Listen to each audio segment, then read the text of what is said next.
ग्राम पहाड़ी में मूर्ति अनावरण एवं किसान सम्मेलन में पूर्व मुख्यमंत्री सचिन पायलट, पूर्व केंद्रीय मंत्री व राष्ट्रीय महासचिव भंवर जितेंद्र सिंह व नेता प्रतिपक्ष टीकाराम जूली पहुंचे। इस मौके पर कांग्रेस प्रत्याशी संजय यादव ने स्वागत भाषण में कहा कि आज हम सबके लिए बड़े सौभाग्य की बात है कि राजस्थान कांग्रेस के त्रिदेव आज एक साथ हमारे राठ की धरा पर पधारे हैं। देखिए बहरोड से योगेश शर्मा की रिपोर्ट।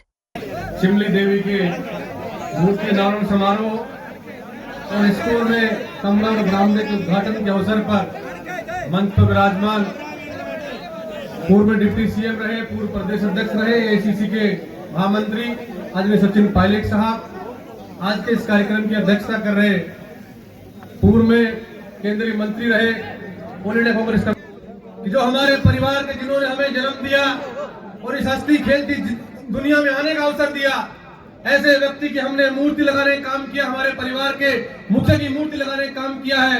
सही में भगवान का रूप होगा। आने वाले वक्त में जब इस परिवार में कोई शादी होगी, आने वाले वक्त में इस परिवार में कोई नया बच्चा जन्म लेगा, सबसे पहले उन्हीं मूर्तियों के पास जाकर उनका आशीर्वाद लेकर के आएंगे कि भगवान के रूप में विराजेंगे। राह से निकलने वाला कोई व्यक्ति जाएगा, वो भी हाथ जोड़कर उनका आशीर्वाद लेकर के जाएगा। साथियों, मैं आपके परिवार की पूरी प्रशंसा करना चाहता हूँ कि आपने ऐतिहासिक काम करने का काम किया है। साथियों, आज इतनी बड़ी संख्या में किसान सम्मेलन में भी आप लोग पधारे हो। आप सब लोग जानते हो कि जो मूर्ति लग गई वो पूजा के योग होती है और उसकी हम सब लोग पूजा करते हैं। एक मूर्ति इस देश में लगी थी बाबा साहब भीमराव अम्बेडकर साहब की भी, लेकिन 5 दिन पहले लोकसभा के अंदर आप सब लोगों ने देखा उस मूर्ति का अपमान करने का काम ये भारतीय जनता पार्टी के लोगों ने किया। ये बाबा साहब केवल SC ST के नहीं, बाबा साहब SC ST OBC दलित पिछड़े सबके हैं, इसलिए हम सबको इस बात को ध्यान में रखना पड़ेगा। आज बाबा साहब का अपमान कर रहे हैं और वो दिन दूर नहीं है जब आपका हमारे सबका अपमान करेंगे। इसलिए हम दोनों अखिल भारतीय कांग्रेस कमेटी के महासचिव, पार्टी ने मुझे जिम्मेदारी दे रखी छत्तीसगढ़ की। हर जगह हम संगठन में काम कर रहे हैं, लेकिन हम कांग्रेस पार्टी आज सत्ता में नहीं है, विपक्ष में राजस्थान में। और हम लोगों को ये मोदी और अमित शाह दिल्ली से खूब और यहाँ भजनलाल जी और पूरे वसुंधरा जी सब पूरी ताकत लगा रहे हैं। इन लोगों को अगर खिसकाना है 4 साल के बाद, तो हम लोगों को मिलकर बहुत घूमना पड़ेगा। भगत सिंह जी, अलवर के बाहर भी आपको मेरे को, आपका तो पूरा मन ही लटका रहता है अलवर में, लेकिन आपको पूरे प्रदेश में हम लोगों को जाना पड़ेगा। कार्यकर्ताओं को ऊर्जा देनी पड़ेगी।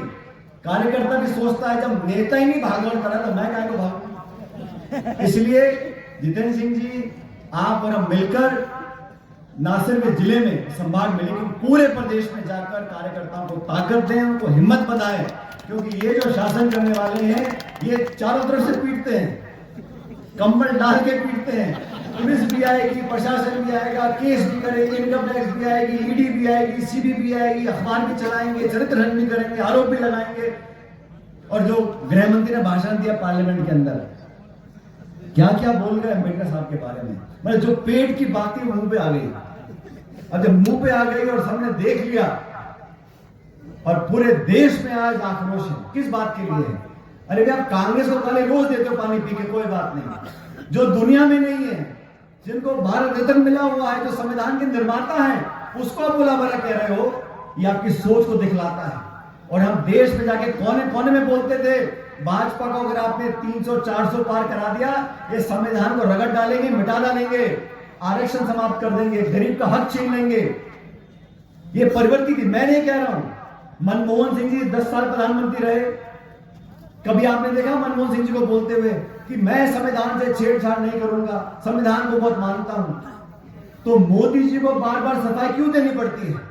क्योंकि उनके दल के लोग चाहते हैं कि 400 पार करा दो, फिर देख लेंगे आरक्षण का क्या करना हमारे को।